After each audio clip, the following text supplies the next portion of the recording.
পেটের দায়ে স্বামীর কাঁধে কাঁধ মিলিয়ে জাল ধরেছেন স্ত্রীও।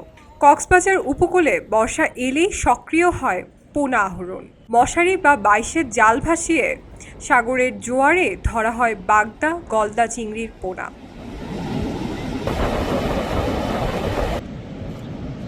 পুরুষ মহিলারা কোমর পানিতে জাল পেতেছেন, কেউ পোনা তুলছেন, কেউ বাছাই করছেন। পরিবারের শিশুরা পাশে দাঁড়িয়ে আছে। প্রতি ১০০ পোনার দাম ৩০ থেকে ৪০ টাকা। দিন শেষে আয় হয় ৫০০ থেকে ১০০০ টাকা পর্যন্ত। সেই টাকাতেই চলে পরিবার, এমনটাই জানালেন পোনা আহরণকারীরা। আমরা এই বেঙ্গি জাল দিয়ে সকাল ৬টার দিকে বসাই, বিকাল ২টার দিকে তুলে ফেলি।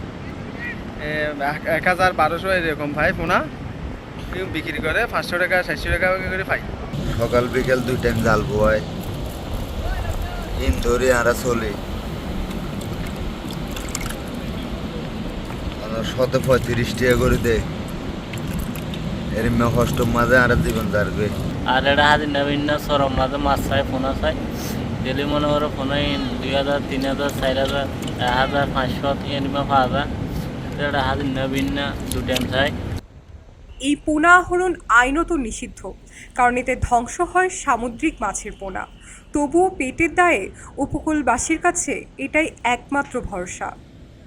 ওদের পেট তো বাঁচাতে হবে, কিন্তু ওদের পেটের দিকে লাথি পড়ে কেন? ধরো যে কোনো প্রশাসন এসে ওদেরকে বাঁচা দেয়। আর যে এখন তো বর্তমানে সামনে এখন হোক পরবর্তী হোক, সিজনের সময় যদি বাচ্চাগুলো ধরার সময় সিজনের সময় আর প্রশাসন এসে বাধা দেয়, তো ওরা যদি কি করবে, এগুলো না করলে ওরা কি করবে? অবৈধ জেনেও পোনা ধরে উপকূলের মানুষ। বিকল্প কর্মসংস্থান ছাড়া এই বাস্তবতা থামানো কঠিন।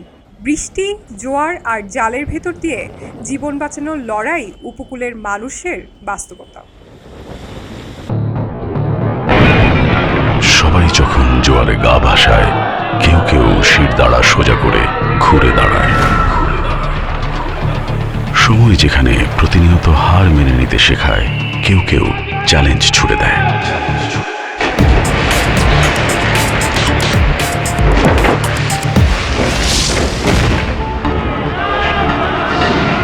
পক্ষপাতের ভিড়ে আজ থেকে কোনো পক্ষ নয়, খবর হবে নিরপেক্ষ।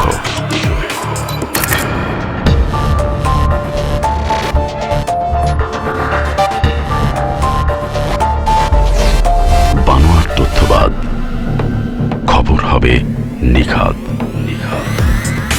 ভেঙে গুজবের শিক, খবর হবে নির্ভীক।